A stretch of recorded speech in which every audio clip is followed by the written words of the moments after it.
أعوذ بالله من الشيطان الرجيم بسم الله الرحمن الرحيم رب اشرح لي صدري ويسر لي أمري واحلل عقدة من لساني يفقهوا قولي۔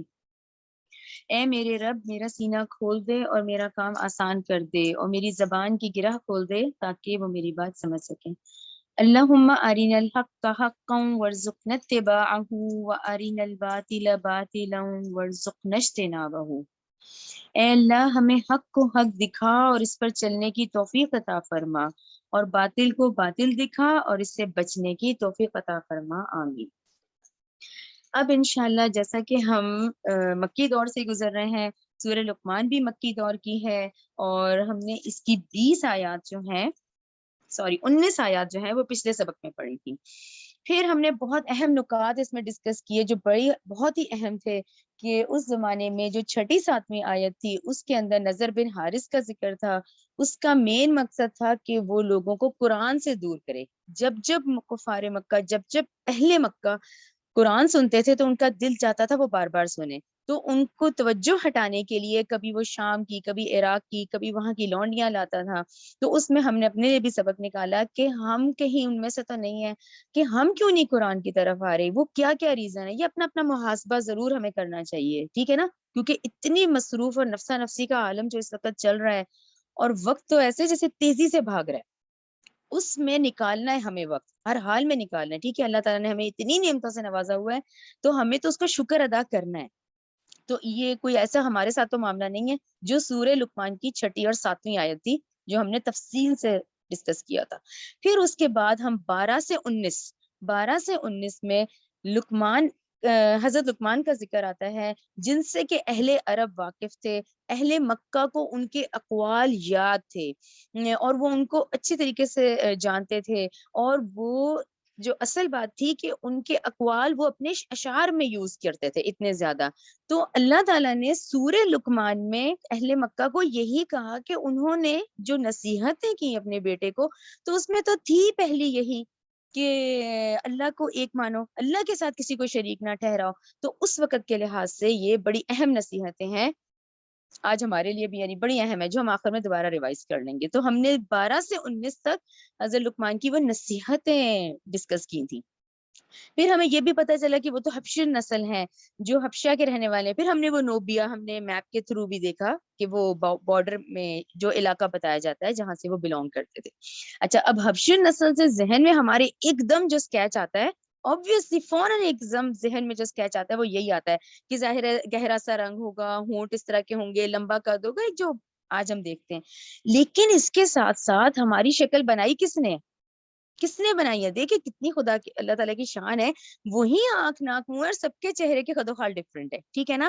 تو یہ بہت بڑی بات ہے کہ اللہ تعالیٰ نے ہی تو ہمارا چہرہ بنایا ہے، ہمیں بنایا ہے، ٹھیک ہے نا۔ ہماری زندگی، ہمارے ماں باپ، ہمارے بہن بھائی، یہ تمام نعمتیں جو نوازی جا رہی ہیں، یہ سب اللہ تعالیٰ کی دین ہے۔ یہ اللہ تعالیٰ ہمیں نواز رہا ہے۔ تو ہمیں یہاں بھیجا کس لیے گیا ہے؟ جو چیز ہمارے کرنے کے وہ ہے ہمارے اعمال، ٹھیک ہے نا۔ ہر چیز ہماری پلانڈ ہے، ہم اللہ ہی کے حکم کے مطابق آئے ہیں، اسی کے مطابق ہم نے جانا ہے، اسی نے، اللہ نے اپنے حکم سے ہمیں ماں باپ دیے، اللہ نے اپنے حکم سے ہمیں اولاد نوازی، اور یہ سب چیزیں ہیں۔ چہرہ میرا اللہ تعالیٰ نے بنایا، قد، شکل، جسم، سب کچھ نا، کیا نہیں دیا تھا؟ اعمال کے امتحان پہ ہمیں یہاں بھیجا ہے۔ ہم نے یہاں سے جو لے کے جانا ہے نا، ہمارا فوکس اعمال ہوں گے، ٹھیک ہے نا۔ ان باتوں کو ہم اچھے سے ذہن میں رکھیں تاکہ ہمارے فوکسز تو چینج ہوں کم از کم، ٹھیک ہے نا۔ وہی ایک ٹریک ہے جس پہ دیکھیں نسل در نسل ہم چل جاتے ہیں، ٹھیک ہے نا۔ ہم آئے کیوں ہیں؟ آنے کا مقصد کیا تھا؟ کیا صرف شادی کرنے کے لیے آئے تھے، یا بچے پڑھانے کے لیے آئے تھے، یا پڑھائی ہی زندگی کا مقصد رہ گئی ہے، یا پیسہ کمانے کے لیے بس ہم دنیا میں آئے ہیں؟ آج یہ چند فوکسز ہیں جس پہ میری اور آپ کی زندگی گھوم رہی ہے تیزی سے، ٹھیک ہے نا۔ بہت اچھا پڑھا لو، بہت زیادہ پیسہ مل جائے، گھر بن جائے، گاڑی مل جائے، ایسے پیچھے پڑے ہوئے ہیں ہم۔ لیکن ہمیں کہیں تو بریک لگانا ہے نا اس چیز کا۔ ایک نسل تو کرے نا، باقی چینج کرنا ہے بچوں کی، یعنی ان کے فوکسز چینج کرنے ہیں۔ ہر بچے کو پتا ہے کہ میں بہت زیادہ پڑھوں گا، میں بہت زیادہ کماؤں گا، حالانکہ دیکھیں پریکٹیکل لائف میں آتے ہیں تو حالات بدل جاتے ہیں۔ بہت پڑھے لکھوں کو نہیں اللہ دے رہا، بہت ان پڑھوں کو اتنا نواز رہا ہے، ٹھیک ہے نا۔ تو وہاں اس وقت اس انسان سوچتا ضرور ہے کہ دیکھو یہ کیسے تھا اور ایسا نہیں ہے۔ ان فوکسز کو ضرور بدلیں، آنے کا مقصد ضرور دیکھیں۔ تو حضرت لقمان کی جو بیسکلی ہمیں اسکالر سے پتہ چلتی ہے، دیکھیں واللہ عالم کہ وہ نبی ہے نہیں ہے، یہ ایک الگ بحث ہے. بیسکلی انہوں نے ان فطرت، ان کا اللہ تعالیٰ کی ان آیات سے، ان فطرت سلیمہ کے تھرو اللہ کو پہچان لیا ہے. ٹھیک ہے نا، جس کے مطابق وہ اپنے بیٹے کو یہ نصیحتیں کرتے ہیں. اور میں تو آپ سے کہوں گی کہ آپ تمام اسکالرس کی آپ لکھیں ذرا یوٹیوب پہ لقمان علیہ السلام کی نصیحتیں، جتنے اسکالرس کی ہیں نا، یہ اللہ کی شان ہے کہ دیکھیں قرآن بھی وہی ہے، آیات بھی ہے، پر بتانے کا انداز سب کا ڈفرینٹ ہو جاتا ہے نا. آپ لوگ ضرور دیکھا کریں، سنا کریں، بڑی اہم ہے. جو ہم اینڈ بھی کریں گے آج انہی نصیحتوں پہ. یہ تو ہے وہ 19 آیات جو ہم نے پچھلے سبق میں پڑھ لی تھی. اب آتے ہیں آگے 20ویں کی طرف. اچھا، آج کی جو میں آیات پڑھوں گی پھر دوبارہ سے ریوائز کر لیتے ہیں. جو مکی دور ہے اس کے اندر 86 صورتوں میں التذکیر بھی آلاء اللہ، التذکیر بھی ایام اللہ. ٹھیک ہے نا، ہم یہی مین چلتا ہے. تو آج کی جو ہے پھر وہی آیات، وہی ہمارے ارد گرد کی ہی یہ سورج، چاند، ستارے، زمین، زندگی، یہ تمام ہے. ان پہ ہی اللہ تعالیٰ کی قدرت کی نشانیاں ہیں. ٹھیک ہے نا، اور ایسی قدرت کی نشانیاں جس کے بغیر آپ اور میں رہ نہیں سکتے. یہ سورج نہ نکلے نا تو دیکھے زمین کا کیا حال ہو، یہ ہوا نہ چلے نا اور یہ پانی نہ ملے. یہ ایک ایک بیسک نیڈز ہے جو کہ ہمیں، ہمارے لیے، ان سے ہم انسان ہی سب سے زیادہ فائدہ اٹھا رہے ہیں. تو ہمیں ہر وقت اللہ کا شکر ادا کرنا چاہیے. ٹھیک ہے نا، تو آیت نمبر اب 20 سے اپنا سبق شروع کرتے ہیں. اور التذکیر بآلاء اللہ، اللہ تعالیٰ کی نعمتوں اور قدرت کی نشانیوں کا ذکر آئے گا اب آج والی آیات میں. ٹھیک ہے، اعوذ باللہ من الشیطان الرجیم. آیت نمبر 20. کیا لم نہیں، ترو کیا تم نے نہیں دیکھا. اچھا، یہ ذرا تھا نا، آپ لوگ ظاہر ماشاءاللہ 21ویں پارے پہ ہیں تو تا دیکھا کریں. ترو تم، تا کا ہوتا ہے تمہارے لیے سیگا، یا ہوتا ہے وہ.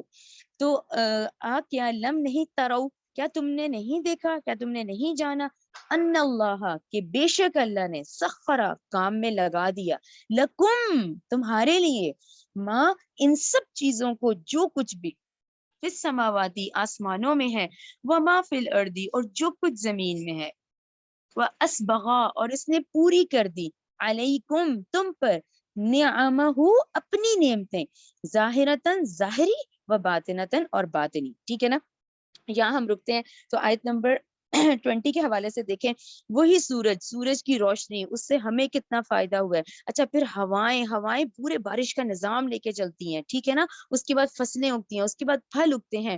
تو دیکھو، یعنی ان تمام چیزوں کو اللہ تعالیٰ نے ایسے بچھونے کی طرح بچھا کر تمہارے لیے مسخر کر رکھا ہے. ٹھیک ہے نا، تاکہ وہ تمہاری ضرورتوں کا اہتمام کرے. ٹھیک ہے. اچھا، اس کے بعد کیا ہے، ظاہری اور باطنی تم پر مکمل کر دی ہیں. ٹھیک ہے نا، اب یہ ہمیں احساس دلانا ہے، یہ احساس والی چیزیں. ہم بھی تو ایسے سمجھاتے ہیں نا بچوں کو، ان کو کیا ہم یہ نہیں کہتے نا، ہم کہتے ہیں نا کہ اسے احساس ضرور ہو. تو یہ ایسے ہی ہے کہ ہم اس چیز کو دیکھیں کہ ہم کن کن نعمتوں سے، اپنے خالق کی ان تمام دی ہوئی نعمتوں سے کیسے ہم فائدہ اٹھا رہے ہیں.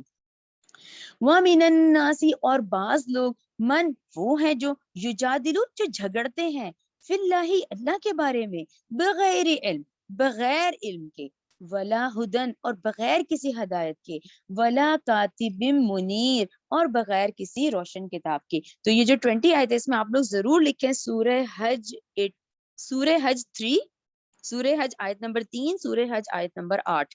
یہ آپ دونوں ضرور لکھیں. ٹھیک ہے نا، اس کا کنیکشن وہاں جا کے ہوتا ہے کہ کس طرح لوگ جو ہیں اتنی دیکھیں آیتیں، اتنی نشانیاں اللہ تعالیٰ کی جو ہمارے ارد گرد ہیں. اچھا، اگر آپ لوگوں کے ذہن میں آتا ہے جیسے میرے بھی آتا تھا، دیکھیں قرآن پڑھ کے جو فیلنگ آتی ہے نا، تب ہم زیادہ غور کرتے ہیں. تو اس سے مجھے یہ سمجھ آیا کہ آپ اور میں اصل میں نا ان معجزات کے عادی ہو گئے. ہم نے آنکھ کھلی، ہم نے دیکھا روز ہی سورج نکلتا ہے. ہمیں تو یہی پتا تھا سورج نکلنے کے بعد اسکول ہی جانا ہے. اچھا، ہمیں پتا تھا یہ مغرب ہونی ہے تو ایسا ہونا ہے. یعنی بیسکلی دیکھا جائے ان مکی دور سے جب ہم گزرتے ہیں ان آیات سے، تو ہم تو ان کے عادی ہو گئے، یعنی ہمیں تو احساس ہی نہ ہوا. لیکن اب ہم جب اس کو پڑھتے ہیں اور جب ہم اس کو سمجھتے ہیں اور ہم اس کو غور کرتے ہیں تو ہمیں واقعی محسوس ہوتا ہے کہ ہمیں احساس نہیں تھا، یہ احساس ہونا چاہیے. یہ اتنی نعمتیں ہیں.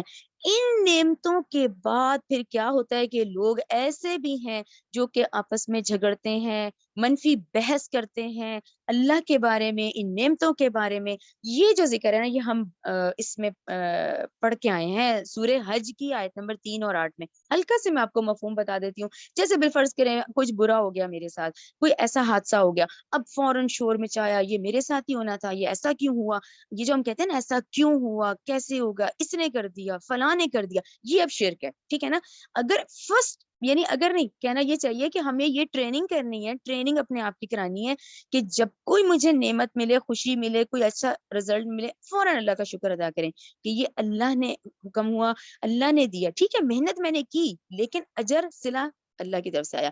اسی طرح کوئی حادثہ پیش آیا، کوئی مصیبت آئی تو فوراً یہ جو ہمارے منہ سے نیگیٹو چیزیں نکلتی ہیں اس کی ہم نے پریکٹس کرنی ہے کہ نہیں یہ تو میرے اللہ کی طرف سے، یہ تو امتحان ہے، اب مجھے اس میں پاس ہونا ہے، مجھے اس میں صبر کرنا ہے، میرے لیے بہتری ہے کہ میرے ساتھ ایسا ہوا ہے۔ تو یہ ہم جلد باز ہو گئے ہیں، ٹھیک ہے نا، تو یہ منفی کا مطلب یہ ہوا، منفی بحث سے ہم بچیں، ہم ٹریننگ کریں کیونکہ ہماری بہت عادتیں خراب ہوئی ہیں، ہمیں ان پہ محنت کرنی ہے، ٹھیک ہے نا۔ آیت نمبر 21 اور اذا جب قیلا کہا جاتا ہے لہم ان سے، کیا کہا جاتا ہے کہ اتبعو تم پیروی کرو ماں اس کی جسے انزلہ نازل کیا ہے اللہ نے، قالو تو وہ کہتے ہیں بل نہیں بلکہ نتبعو ہم تو پیروی کریں گے ماں اس رستے کی جو وجدنا ہم نے پایا علیہ اس پر آباءنا اپنے باپ دادا کو۔ دیکھیں پھر وہی والی بات، ہم 21 آیت دیکھیں اور ہم بار بار ہم پڑھ کے آ رہے ہیں، ہم خود اپنے پہ دیکھیں، ہمارے لیے کلچر، ہماری روایات، ہمارے ہاں ایسا ہوتا ہے، ہمارے خاندان میں یہ ہے۔ اب ایک طرف یہ ذہن میں رکھیں اور ایک طرف یہ ذہن میں رکھیں کہ میرے اللہ نے کیا حکم دیا ہے، آپ صلی اللہ علیہ وسلم کی کیا تعلیمات ہیں اور ہم کیا کر رہے ہیں۔ اتنا دماغ پھر گھومتا ہے ان چیزوں میں کہ یہ آیت پڑھنے کے بعد کیا ہم بھی تو نہیں یہ سب کر رہے۔ یہ ہے کہ اس کو جیسے ہم کہیں گے اندھا دھند تقلید، تو اس کو بریک لگائیں، یعنی یہ غلط ہے کہ ہم ایز اٹ از وہی پیٹرن اختیار کریں جو ہمارے آباء و اجداد کا تھا، الا یہ کہ وہ لوگ حق پر ہیں، وہ حق پر ہیں تو ضرور ہم اس کو بالکل اتباع کریں، لیکن اگر وہ گمراہی میں ہے تو ہم آنکھیں بند کر کے ان کی اگر پیروی کر رہے ہیں تو یہ پھر نادانی ہے، ٹھیک ہے نا۔ اس سے پہلے کہ ایسا وقت آ جائے اور ہماری آنکھیں بند رہیں تو ہم آنکھیں کھول لیں، اس سے پہلے کہ وہ برا وقت آئے اس سے پہلے اپنی آنکھیں کھول لیں، اپنی عقل لڑائیں اور ہم دیکھیں کہ یہ جو میں اعمال نامہ اس وقت تیار کر رہے ہیں اس میں ہم کتنی اندھی تقلید کر رہے ہیں اور کیا اس میں سے اب ہمیں اپنے آپ کو چینج کرنا ہے۔ کیونکہ یہ دیکھیں یہ جو آیت ہے نا، یہ دراصل نسل انسانی کی تاریخ ہے، نسل انسانی چاہے آج سے 5-6 ہزار سال پہلے تھی یا آپ اور میں ہیں، فرق نہیں ہے وہی۔ ہر دور میں نسل انسانی کے لیے دیکھیں نا ہدایات بھی آئیں، 1,24,000 انبیاء ہے، 4 آسمانی کتابیں آئیں، یہ بھی تو آسمانی کتاب ہے نا، ٹھیک ہے نا، جو ہم پڑھ رہے ہیں، جو ہم سمجھ رہے ہیں، تو ایگزیکٹ ہماری نیچر کے مطابق ہے۔ تو اللہ نہ کرے کہ ہم بھی تو نہیں ایسے کر رہے، الا یہ کہ ہمارے والدین، ہمارے آباء و اجداد حق پہ چلنے والے ہیں تو بہت ہی اچھی بات ہے، لیکن اگر کہیں گمراہی کا معاملہ ہے تو اس کو ہم کریکشن کریں تاکہ وہ غلطیاں ہم آگے پھر بچوں میں نہ ٹرانسفر کریں۔ تو یہ نسل در نسل حساب ہونے ہیں، یہ جو ہم پرورش کر رہے ہیں اگلی نسل کی، یہی اگلا اسلامی معاشرہ ہے۔ اگر وہ ہمیں کرتا نہیں دیکھیں گے تو وہ بھی نہیں کریں گے، لیکن اب ہمیں خود بھی محنت کرنی ہے اور ان بچوں پہ خاص محنت کرنی ہے، ٹھیک ہے نا۔ ورنہ یہ دیکھیں ہر دور نے پھر یہی کہا کہ ہم تو وہی کریں گے جو ہم نے ان کو کرتے پایا، حتیٰ کہ وہ گمراہی کیوں نہ ہو۔ کیا وہ پیروی کریں گے انہیں کی، ولو اگرچہ کانا ہو الشیطان شیطان یدعوہم بلاتا ہو ان کو الی عذاب السعیر جہنم کے عذاب کی طرف، ٹھیک ہے نا۔ تو یہ ایک ہے شیطان کی چال، اور شیطان میں اسی لیے آپ کو ہر دفعہ ریپیٹ کرتی ہوں، یہ وہی عزازیل ہے جو ابلیس کہلایا جاتا ہے، یہ آدم علیہ السلام کے ہی ٹائم پہ اس نے ان کو بھی گمراہ کیا اور یہ ابھی تک زندہ ہے، اس نے ساری نسلیں دیکھی ہیں، اس کو ہماری ہر چیز سے واقفیت ہے کہ میں ان کو کیسے کیسے اس ٹریک سے ہٹاؤں کہ بس یہ قرآن نہ پڑھیں، یعنی قرآن سب سے بڑی ہدایت ہے، قرآن ہی ہے جو سیدھے جنت کے راستے کی طرف لے کے جائے گی۔ تو وہ کہتا ہے کہ اتنا مصروف کرو، اتنا ان کو الجھائے رکھو نا کہ یہ اس طرف نہ آئے، کیونکہ قرآن پڑھیں گے تو صحیح بات سمجھ آ جائے گی۔ تو یہ سب سے بڑا دشمن تو ہمیں شیطان ہے نا، جو بلاتا ہے جہنم کے عذاب کی طرف، کیونکہ یہ اب ظاہر اللہ کی رحمت سے مایوس ہے اور یہ جنت سے نکال دیا گیا، اب اس کی کوشش ہے کہ یہ میکسیمم انسانوں کو یہاں سے ہٹائے، جنت میں نہ جانے دے اور جہنم میں لے کے جائے۔ ومن اور وہ شخص جو یسلم جھکا دے وجہہ اپنا چہرہ اللہ اللہ کی طرف، وہ ہوا جبکہ وہ محسن نیکوکار ہو، فقد استمسک تو تحقیق اس نے پکڑ لیا، بالعروۃ الوثقی مضبوط کڑا، وإلی اللہ اور اللہ ہی کی طرف، عاقبۃ الامور انجام ہے تمام سب کاموں کا، ٹھیک ہے۔ یہاں عروۃ الوثقی جو ہے، یا میں آپ لوگوں کو کہوں گی کہ سورہ بقرہ 256 ضرور لکھیں، سورہ بقرہ 256 میں یہ ڈیٹیل آیت ہے، اس کے بعد یہ بھی مقام ہے، ٹھیک ہے، جہاں پر ہم یہ پڑھ رہے ہیں بالعروۃ الوثقی، یہ ہم نے بقرہ 256 میں بھی پڑھا تھا، ٹھیک ہے نا، جس میں آیت الکرسی کے فوراً بعد یہ آیت آتی ہے. تو بیسکلی اس آیت کا مطلب یہی ہے کہ اللہ تعالیٰ کو ہی، یعنی اس سہارے کو ہی مضبوطی سے پکڑے، ٹھیک ہے نا. ایمان لانے کے بعد جو سب سے بڑا سہارا ہے کہ آپ کو انسٹنٹ جو آئے نا، فوراً یہ آئے کہ اللہ تعالیٰ سے دعا کرنی ہے، اللہ تعالیٰ سے مانگنا ہے، فوراً جو اس کو مضبوطی سے پکڑ لے گا، یعنی ان شارٹ ہم کہیں گے توحید کو پکڑ لے، ٹھیک ہے نا، تو ہم انشاءاللہ دنیا میں بھی کامیاب رہیں گے، ہم آخرت میں بھی کامیاب رہیں گے. اور اس کی سب سے بڑی آیت ہے سورہ ابراہیم 27. سورہ ابراہیم 27 میں یہی ہے کہ دنیا میں کامیابی چاہیے نا، کامیابی چاہیے نا ہمیں، ٹھیک ہے نا، تو ہمیں وہ توحید کو ہمیں پکڑ لینا ہے، تو ہم دنیا میں بھی کامیاب ہو جائیں گے اور آخرت میں بھی. آیت نمبر 23، ومن، اور جس نے، کفرا، انکار کر دیا، کفر کر دیا، فلا یحزنک کفرہ، تو نہ غم میں ڈالے آپ کو اس کا کفر، الینا، ہماری ہی طرف، مرجعہم، ان کا لوٹ کر آنا ہے، فننبئہم، پھر ہم خبر دیں گے ان کو، بما عملو، اس کے سبب جو کچھ، اس کی جو کچھ انہوں نے کیا ہوگا.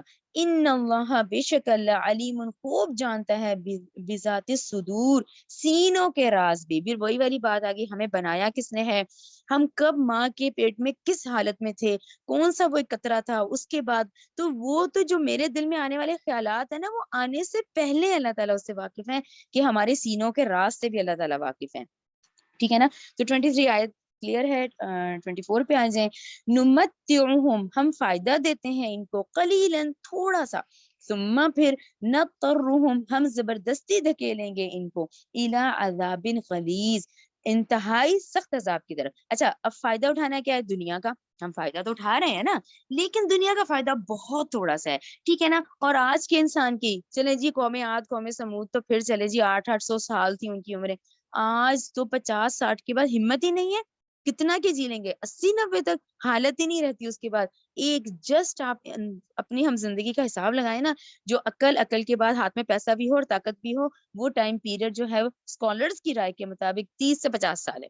اس کے بعد ہم کچھ کر لیں، ہماری توانائی نیچے ہی جانی ہے، وہ صلاحیتیں آہستہ آہستہ اللہ تعالیٰ نے لے لینی ہے. تو فائدہ تو ہم اٹھاتے ہیں لیکن تھوڑا سا، اور ان کو دھکیل دیتے ہیں انتہائی سخت عذاب کی طرف، ٹھیک ہے. آیت 25، ولا ان ولا ان، اور البتہ اگر، سألتہم، آپ پوچھیں ان سے، من، کس نے، خلقا، پیدا کیا، السماواتی، آسمانوں کو، والارض، اور زمین کو، لیقولن اللہ، وہ ضرور کہیں گے کہ اللہ نے پیدا کیا ہے. قل، کہہ دیجئے، الحمدللہ، سب تعریف، سب شکر اللہ ہی کے لیے ہے، بلکہ اکثرہم، ان میں سے اکثر، لا یعلمون، وہ جانتے نہیں ہیں. تو 25ویں آیت کلیئر ہے. یہ ہم پہلے بھی سورہ یونس میں بھی یہ مقام پڑھ کر آئے ہیں کہ جب ان سے پوچھتے ہیں تو وہ کہتے ہیں کہ نہیں، سورج، زمین، آسمان، تارے، یہ سب اللہ نہیں بنائے ہیں. یہاں تک تو وہ بھی جانتے ہیں لیکن نتیجہ غلط نکالتے. یعنی کہاں اب یہ جو لفظ یوز ہوا ہے آیت نمبر 25 میں کہ وہ جانتے نہیں ہیں، نتیجہ غلط نکال لیتے ہیں. نتیجے کے وقت وہ سمجھ لیتے ہیں کہ نہیں، وہ جو صحن کعبہ میں 360 مورتیاں تھیں، وہ کہتے تھے ان کا بھی کچھ حصہ ہے، ٹھیک ہے نا. بات تو سمجھ آئی، کہاں انہوں نے کہ آسمان زمین سب خالق کائنات ایک ہے، لیکن ان میں سے اکثر جانتے نہیں ہیں، نتیجہ غلط، اینڈ تک پہنچتے پہنچتے نتیجہ غلط نکال دیا. اس میں کیا، باپ دادا کی تقلید کی بات آ گئی، شرک اختیار کرنے کی بات آ گئی، روایات آ گئی. اب وہ روایات تھی نا، ان کے لیے بھی چھوڑنا اس وقت بہت مشکل تھا کہ یہ تو آبائی دین ہے، یہ تو ہمارے آبا سب پوجا کرتے تھے، معبود بناتے تھے. تو وہ چیزیں آ گئیں، آبائی دین آ گیا، شرک آ گیا، روایات آ گئیں، تو نتیجہ غلط ہو گیا، ٹھیک ہے نا. آیت نمبر 26 دیکھیں. للہ، اللہ ہی کے لیے ہے، ماں، جو کچھ، فی السماواتی، آسمانوں میں ہے، والارض، اور زمین میں ہے. ان اللہ، بے شک اللہ، ہوا، وہی ہے، غنی الحمید، وہ تو بہت بے پرواہ ہے اور انتہائی قابل تعریف ہے. بے پرواہ، ٹھیک ہے، ہم نہیں کریں گے تو ہم اپنا نقصان خود اٹھائیں گے، ٹھیک ہے نا. واہ، اور لو، اگر، انما، بے شک جو بھی، فی الارض، زمین میں ہے، من شجرت، درخت میں، اقلامن، یہ تمام جو درخت ہیں، اقلامن، وہ کلمے ہو جائیں، قلم ہو جائیں، والبحر، اور جو سمندر ہیں وہ سیاہی بن جائیں، یمدہ، پھر زیادہ کرے اس سے، یعنی اس سے بھی زیادہ ہو جائے، من بعد ہی، اس کے بعد، سبعۃ، 7 ابحر، اس جیسے اور 7 سمندر بھی ہو جائیں، ما نفدت، تو بھی نہ ختم ہوں گے کلمات اللہ، اللہ کے کلمات، اللہ تعالیٰ کی قدرت، اللہ تعالیٰ کی نشانیاں، اللہ تعالیٰ کے کلمات. ان اللہ، بے شک اللہ، عزیز حکیم، وہ نہایت غالب ہے، زبردست ہے، اور اپنی اس غالب یعنی جیسے وہ غالب ہے، بہت زبردست ہے، طاقتور ہے، لیکن اس طاقت کو حکیم، بہت حکمت سے استعمال کرنے والا ہے.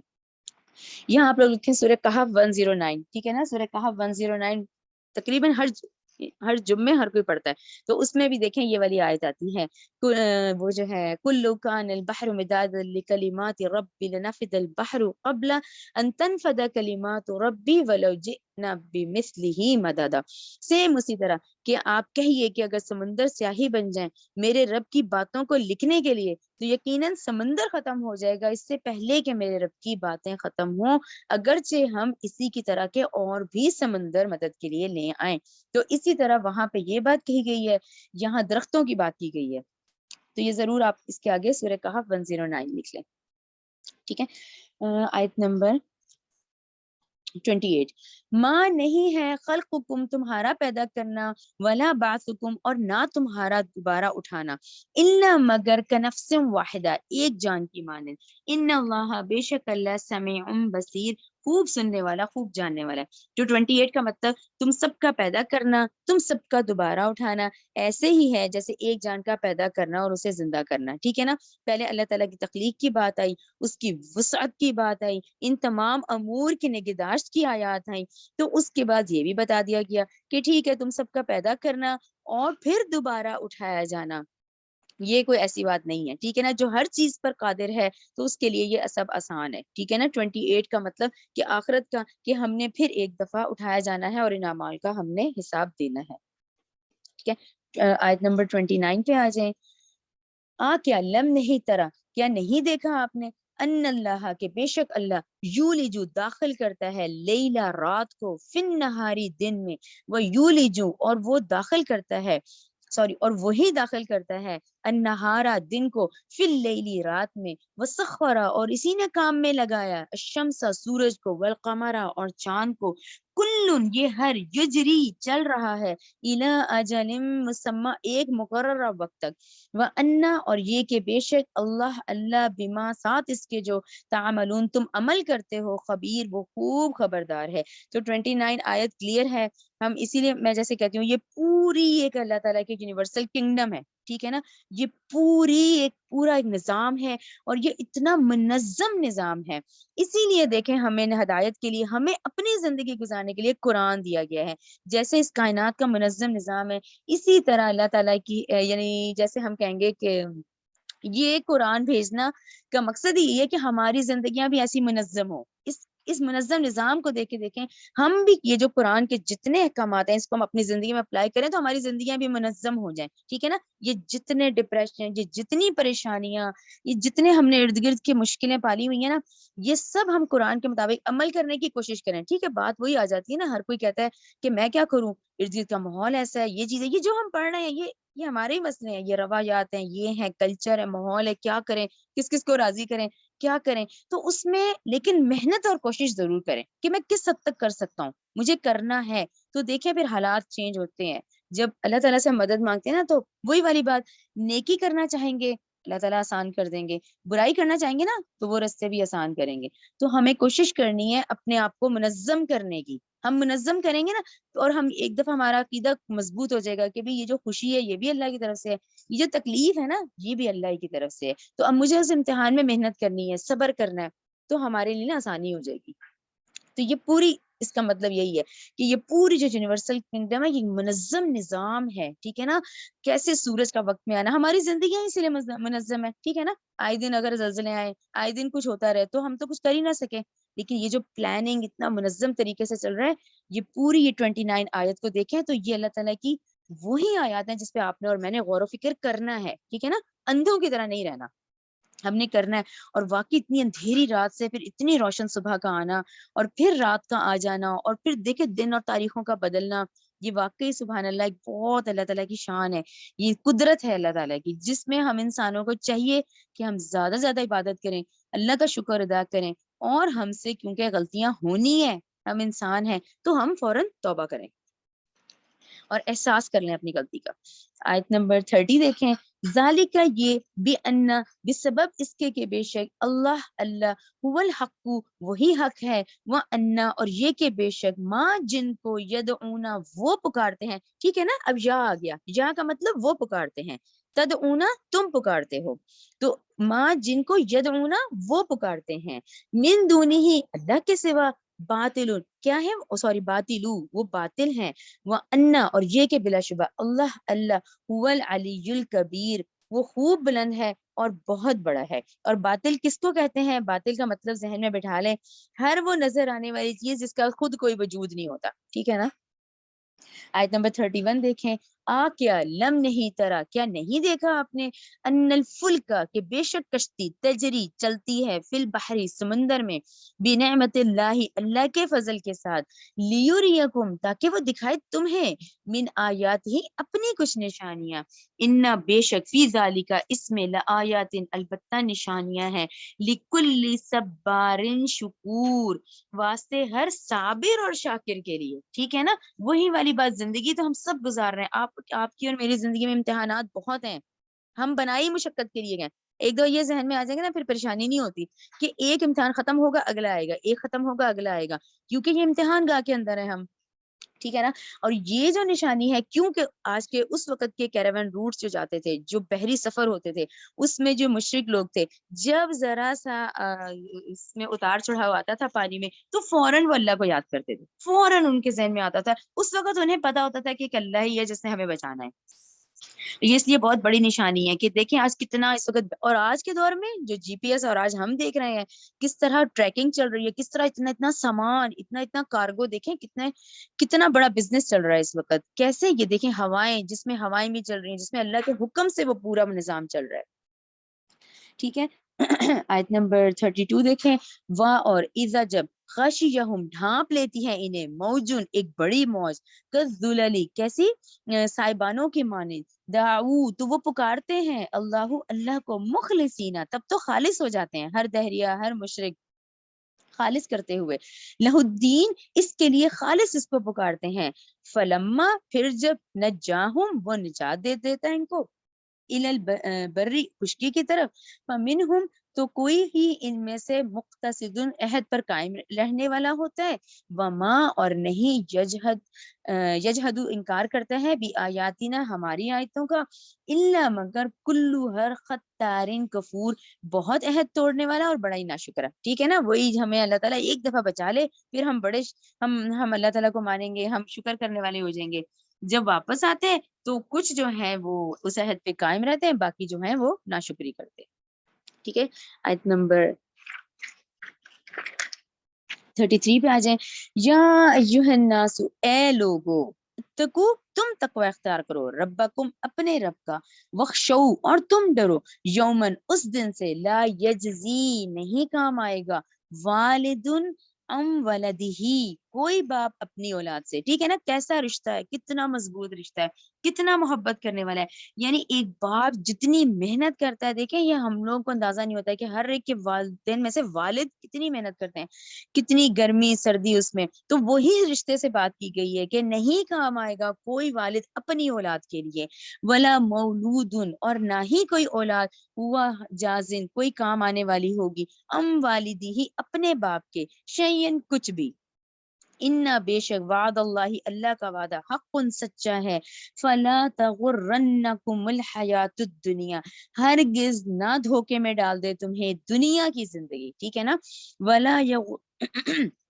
یغرنکم اور نہ ہرگز دھوکے میں ڈالے تمہیں باللہ اللہ کی بابت، غرور یہ جو ہے نا شیطان، یہ بڑا دغا باز ہے، ٹھیک ہے نا۔ اچھا 33 آیت کو ذرا کلیئر کر لیں کہ بیٹے اور اولاد، یعنی اولاد اور باپ اور اولاد کی ایسے رشتے کی طرف اشارہ کیا گیا ہے جس میں بہت محبت ہوتی ہے، بہت زیادہ انسان قربانیاں دیتا ہے، لیکن وہ کیا دن آئے گا جہاں نفسا نفسی ہر ایک کو اپنی پڑی ہوئی ہوگی، ہر وقت، یعنی ایسی سچویشن قیامت کے دن کی ہے کہ بالکل کوئی ایک دوسرے کے کام نہیں آئے گا، اور دیکھنا تمہیں دھوکے میں نہ ڈال دے اللہ کے حوالے سے، یہ بڑا دھوکے باز ہے شیطان، ٹھیک ہے نا. اب یہ اللہ کے حوالے سے اس کو ذرا سا لائیں، یہ وہی ہوتا ہے کہ اللہ تو بڑا رحیم و کریم ہے جی، کرتے رہو گناہ کرتے رہو پھر معافی مانگ لینا، ٹھیک ہے نا.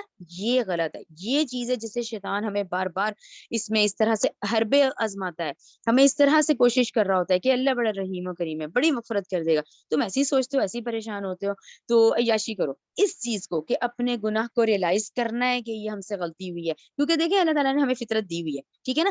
ہم جہاں غلطیاں کرتے ہیں دیکھیں وہ پنچنگ چلتی ہے نا، تو وہی چیز ہے اس کو قائم رکھنا ہے، ورنہ شیطان ہے وہ ہمیں اس طرح اللہ کے حوالے سے اس طرح دھوکے میں ڈالتا ہے، ٹھیک ہے نا. کہ بخشش ہو جائے گی، خیر ہے، وہ لوگ کہتے نہیں ہے دیکھی جائے گی، کیا دیکھی جائے گی؟ اس وقت تو عمل نامہ ہی رک جائے گا. یہ عمل تو اب کرنے ہیں، آپ کے اور میرے ایمان کا امتحان تو اب چل رہا ہے، اب اس وقت. کیونکہ دیکھیں نا جنت ہم نے دیکھی ہے نہ آپ نے دیکھی ہے، نہ میں نے، نہ دوزخ، نہ چیزیں، لیکن ہمارا ایمان ہے فرشتوں پہ، آخرت کے دن پہ، دوبارہ اٹھنے پر، جنت پر، دوزخ پر، آپ صلی اللہ علیہ وسلم پر، اللہ پر. اب یہ سب ہم نے دیکھا نہیں ہے لیکن ہمارے ایمان کا حصہ ہے، ٹھیک ہے نا.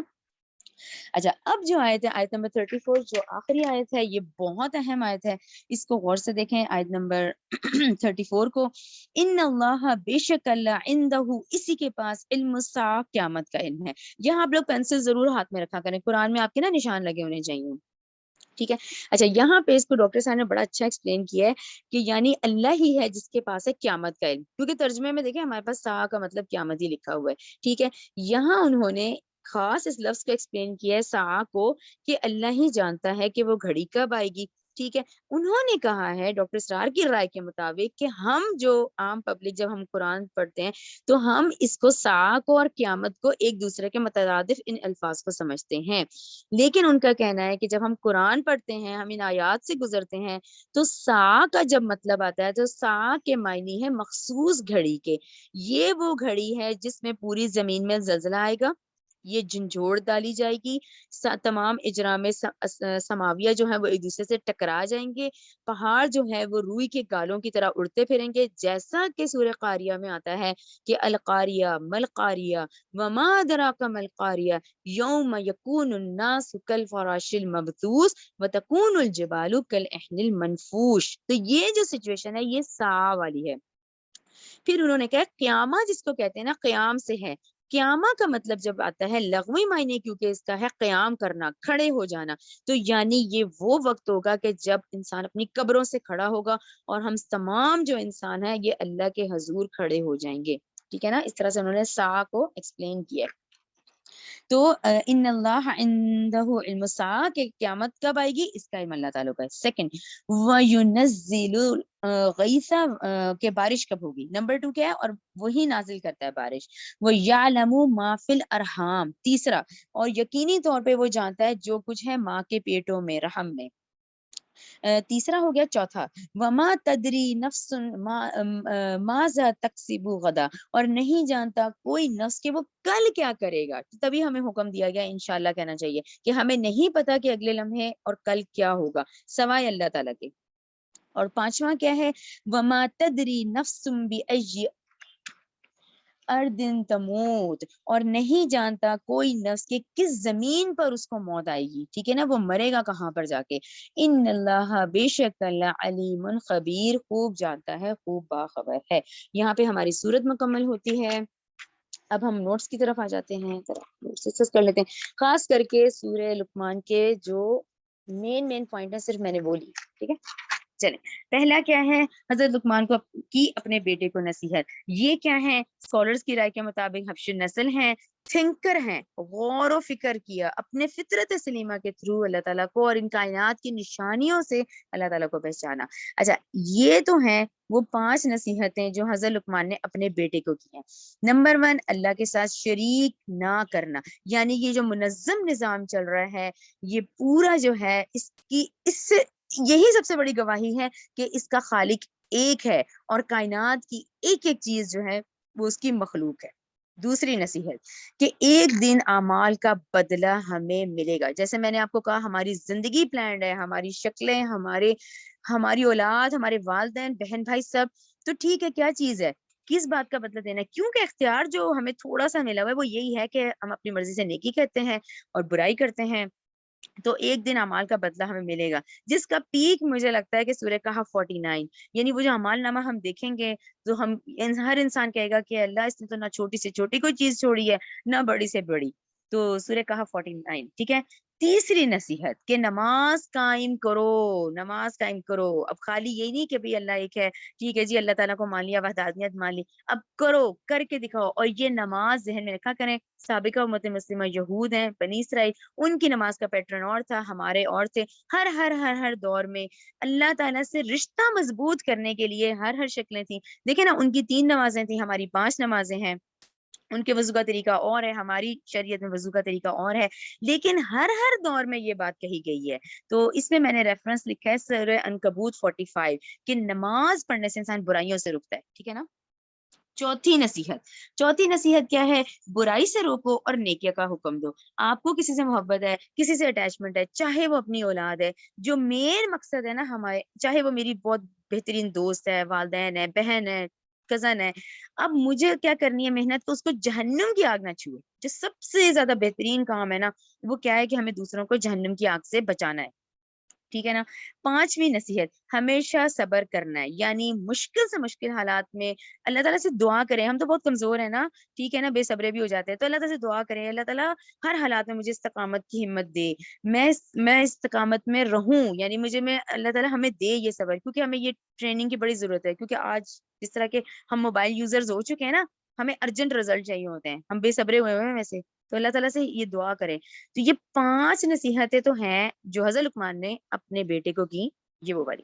اچھا نیکسٹ پیج پہ آ جائیں.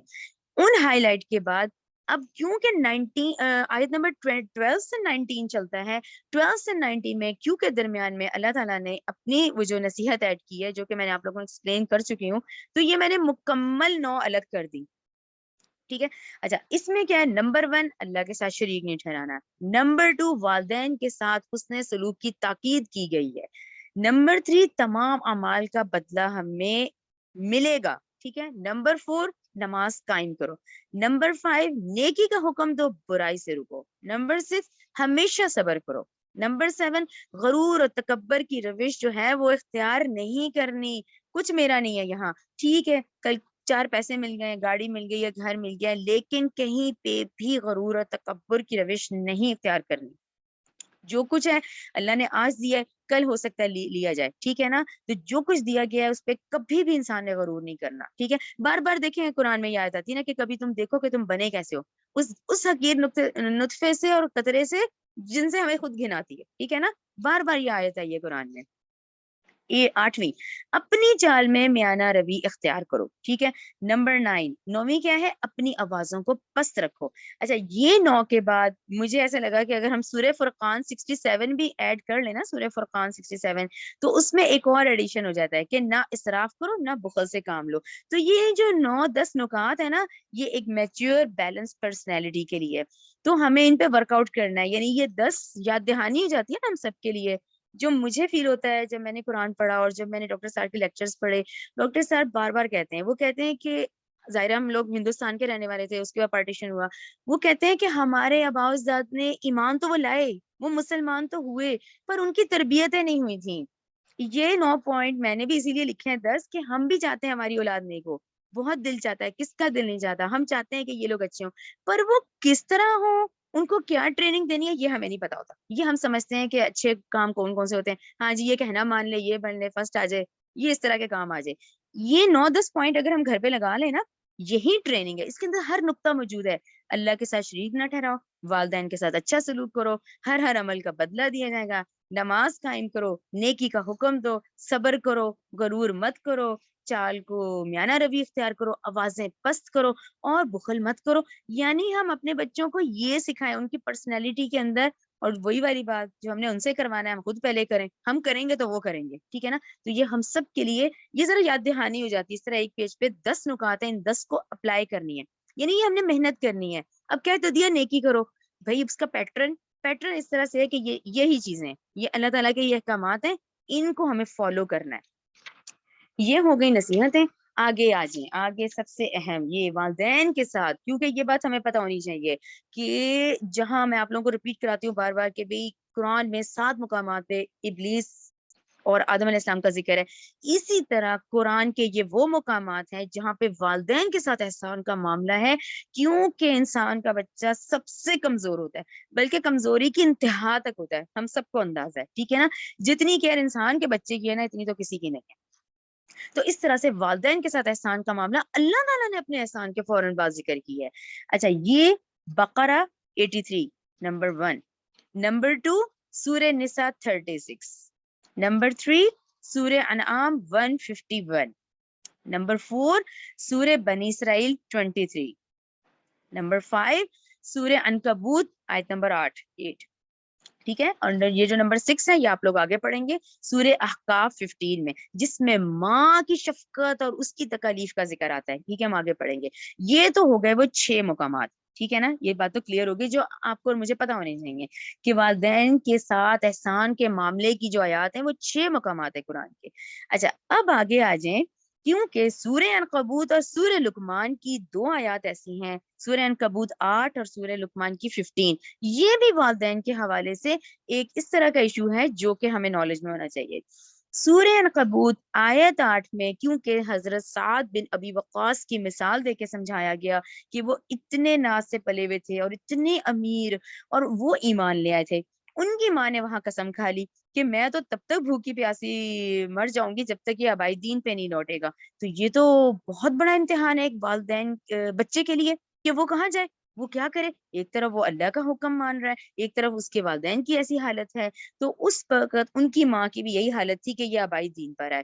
تو وہاں پر ایک حکم آیا ہے، وہی حکم ایز اٹ از پھر سورہ لقمان 15 میں بھی آیا ہے. اس آیات میں سورہ لقمان 15 میں بھی یہی آیا کہ والدین کے حقوق بہرحال اللہ کے حقوق کے بعد ہیں. ٹھیک ہے نا. اگر والدین اللہ کے کسی بھی حکم کو توڑنے کا کہیں گے تو احسان تو کرنا ہے، خدمت تو ویسے ہی کرنی ہے، بدتمیزی تو بالکل کوئی ہے ہی نہیں گنجائش. ٹھیک ہے نا. حضرت ابراہیم ان کے والد کی کیوں مثال آتی ہے بار بار کہ ان کے مشرک والد ہیں، لیکن پھر بھی حضرت ابراہیم کا کیسا رویہ اپنے والد کے ساتھ. ٹھیک ہے نا.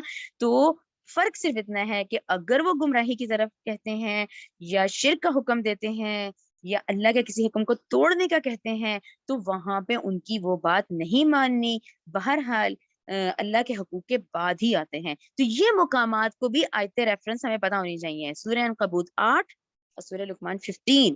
ٹھیک ہے نا. اب جیسے کہ ایک نارمل دیکھنے آتا ہے کہ والدین خود ڈرتے ہیں کہ کہیں بچیاں حجاب نہ کر لیں، رشتے کیسے ہوں گے. اب وہ ایک خوف ہے، یا کہیں داڑھی رکھ لیں گے تو اس کو نوکری نہیں ملے گی. اب یہ اس طرح سے ہیں. ان چیزوں پہ ضرور ورک آؤٹ کرنا ہے. ٹھیک ہے نا. یعنی یہاں پر یہ بات سمجھ آتی ہے کہ اللہ تعالیٰ نے سینسز ہر ایک کو اپنے اپنے دیے ہوئے ہیں، ہر ایک کے ایمان کا لیول، والدین کا، بچوں کا، سب کا اپنا ہے. لیکن یہ ایک اہم مقام ہے، ہمیں پتہ ہونا چاہیے کہ والدین کے احسانات کا کتنی دفعہ ذکر آتا ہے.